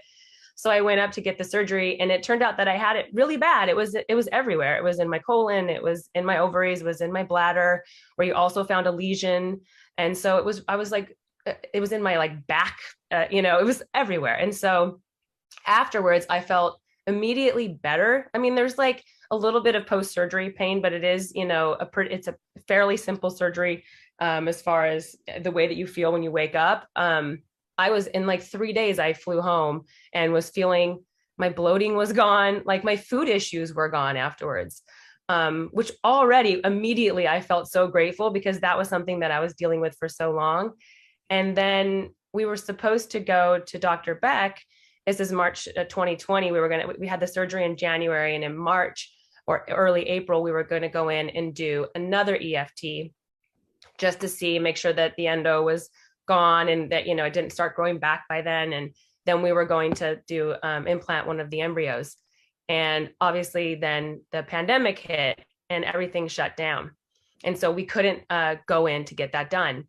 And that month that we were scheduled to do the EFT that got canceled, we conceived Jack naturally. And we were like completely shocked, because we just didn't, with everything that we had been through up until then, I kind of at that point felt like my body just wasn't playing games. It was just like not playing with me. It was failing, it felt like. So for it to do it on its own felt like a miracle. I remember calling you, Dr. Beck, and being like, no. What? And then I came in and we did the pregnancy test there, and she's like, it's positive. It was just the craziest thing.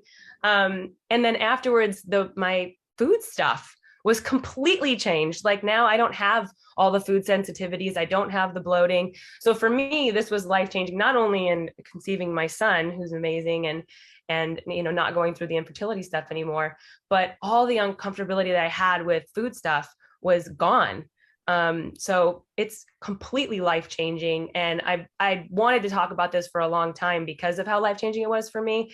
And because I didn't have, painful periods or a ton of bleeding. Like I really didn't have anything. And any doctor that I talked to about it along the way really discouraged me from getting the surgery because of that. And so I'm just so grateful that I had such a thorough doctor and Dr. Beck having me do all those tests along the way, getting the polyps out. Like I just felt like this like newborn baby afterwards or something, like my body was working again how it was supposed to. And Dr. Najat, like going in there and making me feel so confident and sure that this was the right decision, and then doing such an amazing job of making, I just felt I really felt great almost immediately after the surgery. So I am forever grateful for you guys. And, now we have our son and we want to try for another later this year. And so it's just, I have nothing but amazing things to say about this whole process. Carly, I'd like to thank you very, very much for your kindness to me and also I'm sure Dr. Beck. But what I want to make sure all of you around the world, the viewers, know that all the doctors are meaning well, they have good intention, and they like and they love their patient and they want to help their patient. But sometimes what the mind doesn't know, the eyes don't see. And what Carly is very smart about it, she found Dr. Beck, who is brilliant in her work, and she is the expert. And Carly listened to the expert in her area. And although other physicians may mean very well, they have good intentions, it might not be their finest moment of practice because that is not their area. So that is what I wanted to show. And also one area that it is important is the endometriosis that which, as Dr. Agrawal mentioned, many, and I think Roya was mentioning earlier that about 70% of the patient, it seems recently our data has shown that a lot of these patients, their chance of pregnancy is significantly even higher, but they have a lot of them go through IVF. I mean, especially if you are older, if your age group is higher, after about a period that we usually after surgery, perhaps 6 weeks, or every patient is different, they could go through the process of IVF, and the chance of success with IVF and implantation is significantly higher. And now Carly and Roya got lucky, got pregnant spontaneously, and Dr. Beck recommended to them to wait. And during that period of wait, when you listen to your physician, but some cases they have to go ahead and proceed with IVF and the embryo transfer. That is important. And I wanted to see how Dr. Beck decides which patient do you recommend to them to try on their own, and which of them, Dr. Beck, you proceed and you transfer the embryos. So if there is endometriosis or they have a uterine factor. So if there's a uterine factor, 100%, I'm going to have them try it on their own as long as the tubes are healthy and the sperm is normal. Because if there's a uterine factor, there was no way they could have gotten pregnant. So if you have polyps, or if you have a uterine septum or a fibroid in the uterus, this entire time they were trying, there was no way they would have conceived because there was no place to implant.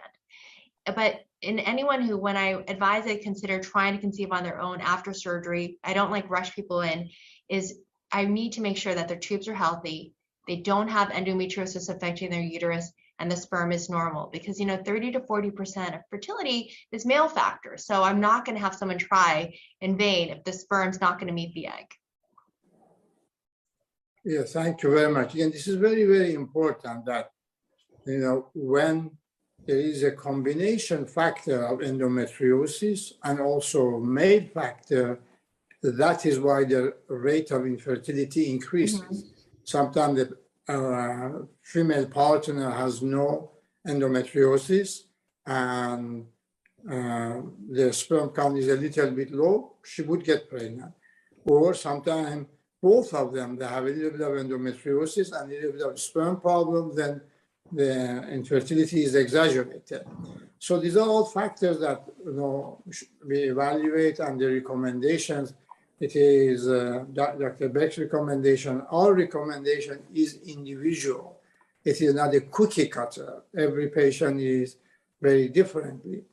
And one of our other fellows, Dr. Deborah Lee, and she had a question and she wants to ask. And Deborah, go ahead and please ask Dr. Beck. Yes, good morning. Dr. Beck, it's so nice to meet you. We've really been looking forward to this. So, and Carly and Roya, thank you so much for sharing your stories. Your children are beautiful. Thank you. So, Dr. Beck, we actually have a question from one of the participants in the chat, or one of the people here with us today. You mentioned about the EFT, and one of the things that we often hear from patients is, why didn't my, OBGYN recommend this? Is this something that they can do? Or is this only something that Dr. Najat or Dr. Beck can do? Can you tell us a little bit more about how that process works? Sure. So with the endometrial function test, as with any of the uterine biopsy tests, it's not something that most OBGYNs will be doing. And the reason for that is if you're doing the ERA, which is a different test called the endometrial receptivity assay, it's very time specific, where when you start the progesterone, you have to do the biopsy 120 hours later. And so with most OBGYNs, with the volume of patients that they have and their timing, it's not going to be accurate because they usually aren't able to do it at the right time. For the endometrial function test, I'm going to be honest, this is something that I've seen even other fertility specialists have reached out to me asking how to do it, because they still are confused of how to do it. And so it takes a little time, and you actually have to read and work with the doctors at Yale to figure it out. Because normally when we start progesterone suppositories, you normally start at 200 milligrams. And with the Yale protocol, it starts off at 25 milligrams, which is 1 AP amount. And so you have to find a compounding pharmacy that can do this. And you also have to understand that we don't do blood work. The whole purpose of the endometrial function test is to know what's happening at the level of the uterine lining. It's microscopic. And so, because most doctors are so used to, if you read the textbook, you're going to do estrogen, progesterone levels, and they think that, oh, the levels are too low, I'm going to up it. And they don't follow the pattern that's recommended by the lab that created this test at Yale. The second thing that I'm really careful about just telling people to do with your gynecologist is that when I do the biopsy, I use a Pipel biopsy that's a straight plastic catheter that has no teeth on it. It can't cause damage. It can't cause scarring. And it's really how you do it. I go in with a full bladder. I do it under ultrasound guidance to make sure I'm getting the right tissue, because all tissue is pink. Because most doctors, when they do an endometrial biopsy, and you're usually doing it for cancer or irregular bleeding in a gynecologist's office, they will use a metal biopsy that can bend. You can get into the uterus easily, but it has teeth on it. And what's the downside of that? Well, if you have endometriosis, you have an inflammatory environment, and you have a biopsy with that, you may have had no uterine problem. And now after this biopsy, now it's scarring inside the uterus called Asherman's, and you are now going to have a difficult time getting pregnant. So it's not something I encourage everyone to do, because if you do it just to go through doing the test, but it's not done appropriately, or you have, even in the best hands, it's how your body responds, because they used an instrument that can actually cause scarring. That's why I'm really hesitant to advise people to do this with a generalist or a fertility specialist who isn't familiar with it, because it can cause harm. Thank you very much, Dr. Beck. There are a couple of some other questions from the audience that Dr. Agrawal and Dr. Lee are going to ask Dr. Beck. But one component of this infertility couple that often are ignored, or that they get less attention, is the journey of the husband or the partner. Scott and Zach, we start with Scott. Scott, how this process affected you, and how did you cope with it? It was pretty, to watch your wife go through something that is so emotionally, physically, and mentally taxing on her.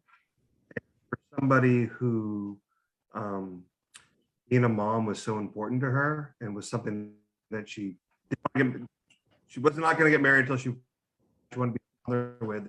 Watching her go through that and struggle with it was really, really difficult, because you want to help, and spend 3 years of unanswered questions. And my wife went through over 18 months, 7 to 9 rounds of IVF, the hormone injections, the mental and emotional anguish that goes with that, the changes, hormones in her body was a struggle for all of us. And, you know, and to watch her mentally break down towards the end. And I think that's what, you know, the greatest gift was the pandemic happened, and we had to do, we had an abort one of the IVF cycles with Dr. Beck, and we almost got pregnant. She had all the signs, all the signs of implantation and everything that it says. And we were on day 27, day 28, and then, you know, her period came. And we're like, okay. And that's when, you know, Roya really sort of said something, and no one's listened to her. The previous place we were at, you know, they didn't listen. They didn't, you know, it was a factory, and Dr. Beck sort of really paid attention. And it was the first time that someone listened to her, got the diagnosis, even oh my God, we just go have it. It took us a few months to make the decision to come to, you know, Stanford in the middle of the pandemic, to go up there and drive there. There's no planes. You know, but it affected me, you know, because as a husband, you want to be their support, and it's difficult to watch my wife to go through that. And it was very emotionally taxing. He was a wonderful partner too, though, because for me, I mean, I don't know. I think for a lot of people who go through IVF, and I'm sure Carly can probably, you know, vouch that, you emotionally, physically, mentally, spiritually, you kind of just break down, you know, and we went through so many rounds of IVF because every single time we thought that this cycle was going to be the magic cycle. Everything is aligned, everything looks good. And we kept thinking, one more time, this is the magic cycle. Okay, one more time. And then we got to a certain point where I thought, I can't take this anymore. And that's when Dr. Beck said, you know, you have to have surgery. And I thought to myself, after everything I've been through, now I have to go get invasive surgery, and there's, you know, and Scott was actually the one, you know, I actually told Scott before we came down to see Dr. Najat, I said, I have a feeling that once we go down there, I'm not going to be able to go through with this. I don't think that I can do this anymore. And he said, okay, why don't we go? We'll go to Palo Alto. Let's go see Dr. Najat. If after him you still think you don't want to do the surgery, you don't have to do it. So he was like, you know, he was so supportive the entire time. I don't think I could have done it without him, and it definitely affected both of us, but I was lucky that I had such a wonderful partner. It was a very hard journey for us, but she's here and we're happy now. Well, thank you very much, Scott, as well, and Roya and Anaya, for sharing your story. And I was wondering if Carly, if Zach is with you and he has any opinion, but that's very important. Yeah. I knew absolutely nothing about this, as you can imagine. And I think my journey with it was one, it all started out with, you know, what is this? What are we even talking about? Never heard of it before. And so I think that there was my first reaction was maybe one of, I don't know if it was relief, maybe relief that like, oh, there's a thing that's preventing this from happening. So, okay, like identification, that's the first step. That was a really positive moment of like, okay, there's this thing. Now what do we do about it? So, I mean, beyond grateful for that day that Dr. Beck came to us and said, I'm seeing this thing and it's definitely worth getting checked out. I was nervous about, you know, Carly's my wife. I'm nervous about any surgery, anything going on with her body, I'm going to be nervous about. But going up to you, Dr. Najat, it literally took all of about 5 seconds. That's what I was saying. We were nervous. to have those nerves calm. You project an ease and a confidence about you, but not in a cocky way, not in a way that makes you go, oh wow, like this guy just thinks he's got some sort of God complex and is like, it didn't have any of those vibes whatsoever. And you even just sitting in your office and having you explain to us other alternatives, like, you know, the surgery is not it if you don't want to go that route. Just sitting in your office and having you explain the gamut of what our possibilities were was amazing. But again, it probably took all about 5 seconds after we walked out that door to go, oh, of course we're doing this. we're gonna end up doing this. We booked it, I think, there when we were there. Yeah. I think Zach and Carly, you guys are my PR agents. I mean, I have to tell you, you are very kind to say that. Thank you very much. But and you are very kind to say so. But it is interesting to see what you as a husband and wife, you guys, your story as and also Scott and Roya as a complex, as a unit, how this affects the scenario and the decision making of supporting your wives. That is so important, and that's what I thank you for sharing your story. Yeah, of course. Thank you. I cannot. There isn't a day that goes by. I'm being completely honest. There isn't a day that goes by that I don't see Jack and think to myself, Dr. Bett and Dr. Najat. Like, thank God for them. It's true. Well, that is the highest honor that a physician can receive. Yeah. So I was wondering if Dr. Beck has any comment essentially about the issues of their husbands, partners, and their support and how they affect the unit. I mean, what is your experience about supporting partners, are their issues, and also, unfortunately, what Roya and also Carly specifically brought it up, because this is an area that you are ahead of the game of many other infertility specialists. And two issues you address, one of them is the denial of other specialists and conflicting data that the patient receive. And also, that's one area to see how you think it should be addressed, because what the mind doesn't know, the eyes don't see. And if you address that one, we would appreciate it, these two issues. Right. I think that, bringing up the partner is a really big issue, especially during COVID when we're not allowing partners to come in. So this is like even worse right now because we don't allow partners to come in. It's our COVID protocol. And so I think people feel a little bit more separated. There's a lot more questions. And I think, when you're actually allowed to come into the office and you understand what's going on and you hear the information real time, it's a lot easier. So a lot of my patients are now FaceTiming their partners whenever we're in the office and doing ultrasounds. And I understand it's really hard. And one of the beauties of both Zach and Scott and, most partners who are in it, they really are protectors and they feel like, what can I do? They feel kind of helpless. And so I think that's that role that they have to really try to vet it. I think the biggest hindrance of this is what Carly mentioned, and I see it every day whenever I have to talk about endo and sending patients for surgery, is that other practitioners who aren't familiar with it really try to discourage my patients. And I just tell them, look, I am just trying to get you pregnant and optimize your cycle.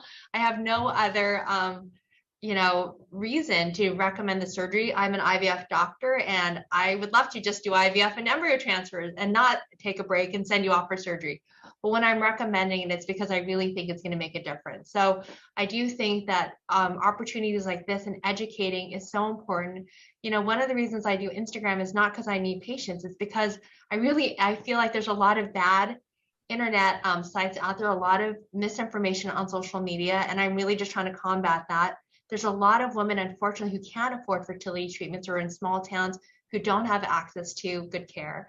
And so, I really appreciate opportunities like this. But Dr. Najat, I think this is why educating and getting the information out there, even to general OBGYNs, internists, gastroenterologists, is really important. And that's really what I've been working on. But it goes slowly. Not everyone's ready to accept it. Adding to Dr. Beck's point, when I told my gynecologist, that I've been going to forever, that I have endometriosis and that, this is why I can't get pregnant. He said, no, but you can get pregnant with endometriosis. It doesn't cause infertility. It doesn't cause infertility. And, for me, and the other fertility clinic also said the same thing, is that, but you can get pregnant with endo. It doesn't cause infertility. It doesn't, you can get normal embryos. And I think it's has to be reiterated over and over, because yes, you can. There's tons of people who are going through that are not, and it can also be a cause of infertility and why you're not getting pregnant. So, I heard that a number of times, but you could get with endo, and I'm like, yes, but if I could, I would have been pregnant. It is a factor here, which I think a lot of people are blind to that. I don't think that they know about it. Like I said, my own gynecologist said, no, that can't be, because you can get pregnant with endo. So it's kind of a battleground that we got here. Thanks to Dr. Najat and Dr. Beck. You guys really are amazing. Thank you. Well, I'd like to thank you very much. We have so many more interests and questions, but we are running out of time. I'd like to thank Dr. Kelly Beck, Scott, and Roya, and Anaya, Carly, Zach, and Jack for being so kind and spending the here in the West Coast the Saturday morning, and for all of you viewers around the world for supporting the efforts of Worldwide EndoMarch and raising awareness about endometriosis and helping patients, couples with endometriosis, their families, and as a result, the society. You have been wonderful in every aspect. These seminars, if you go to EndoMarch.org and touch the webinar session, you can follow the previous sessions, and also you can send your question to us if you have anything you would like us to address, because practically we have addressed all the issues. We also have, as Dr. Beck said, Instagram and TikTok session that we are raising awareness exactly for what Dr. Beck said. There are a lot of misinformation, unfortunately, so we try to express and show real facts for the follow-up. And we thank also the organizers of EndoMarch, the Zoe Pennington, Barbara Page, and all the other staff, Melanie Salem, and also Genesis, for putting all these webinars. A lot of people are behind this, and we thank all of you, and we wish you, and of course, Dr. Beck and Dr. Agrawal, Dr. Tavalai, and Dr. Lee. And if I'm forgetting everybody, I apologize, and I wish you the most wonderful weekend. Great. Thank you. Great. Thank you, everyone.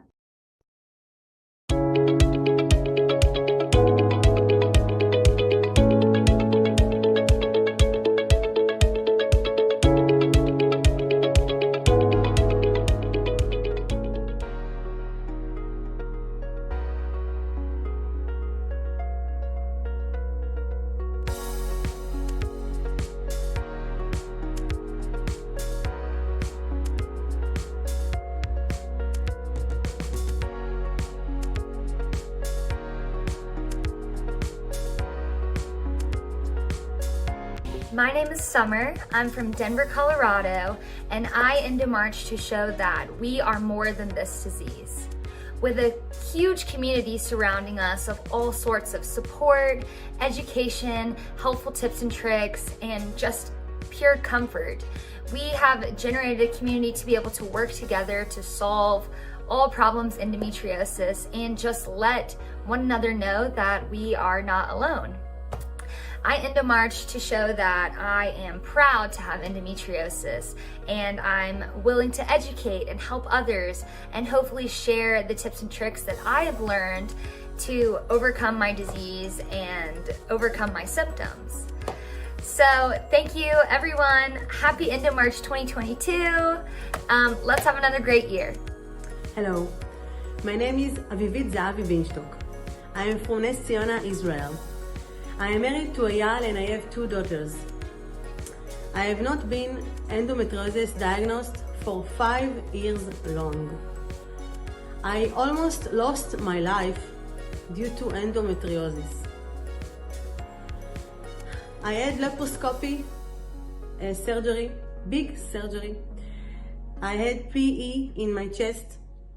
Therefore, I wrote the first book in my country about endometriosis, which is translated to English.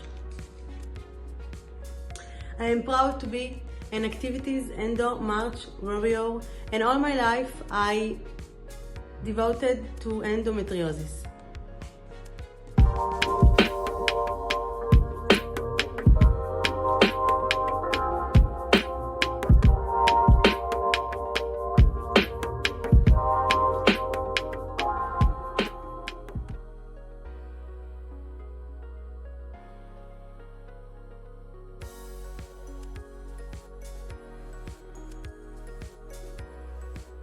Hello, my name is Nevin. I'm 19 years old, and it took me almost 9 years to receive my endometriosis diagnosis. My name is Denise Campbell. I was diagnosed with endometriosis at the age of 35. My name is Madeline, and I was lucky enough to only wait about between 3 and 4 years to receive an endo diagnosis. My name is Alexis, and it took me almost 8 years to receive an endometriosis diagnosis.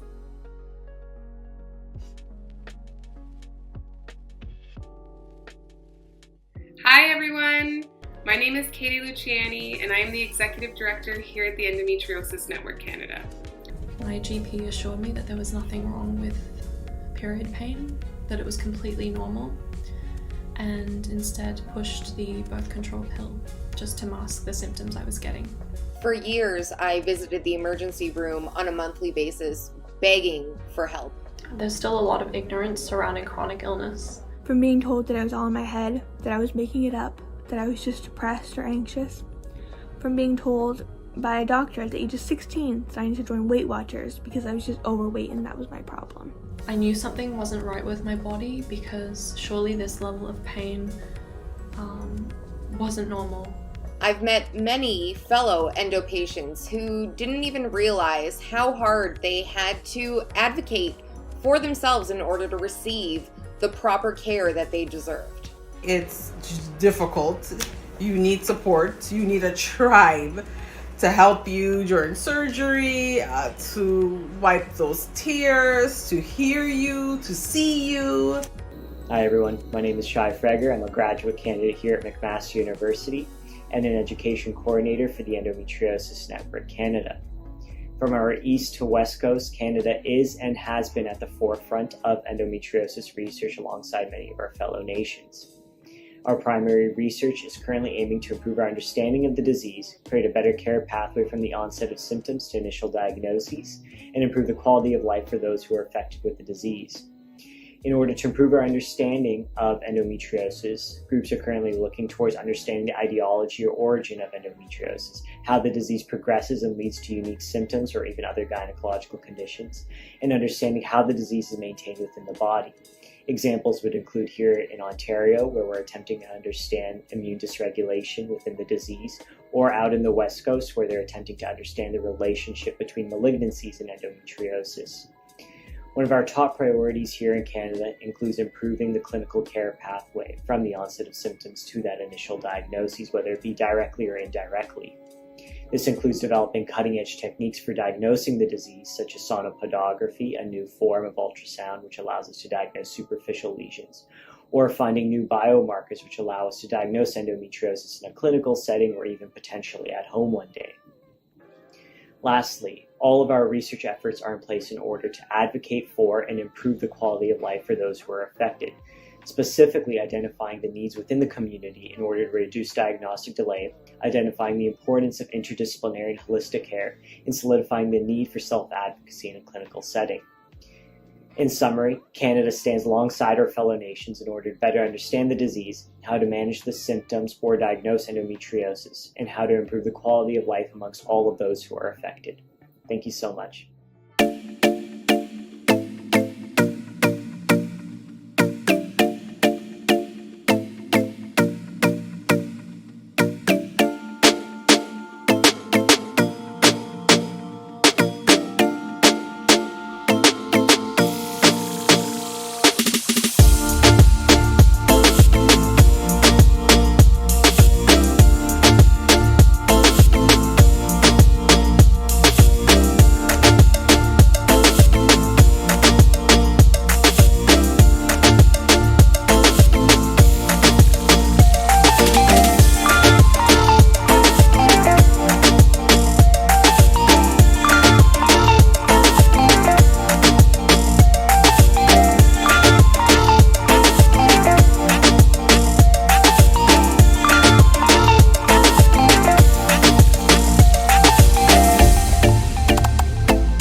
in her eyes on the eternal. Love has a way of taking someone somewhere they never should have gone. We got determination, we're making life declaration. Yeah, we know where we're going. With our eyes on the prize, we could never stare us down to side. We just keep on going. So go ahead and dance ridiculous if you want to. Yeah, raise your hands please if you must, 'cause I'ma join you. We got a real reason to get all crazy like this. So let your freedom fly.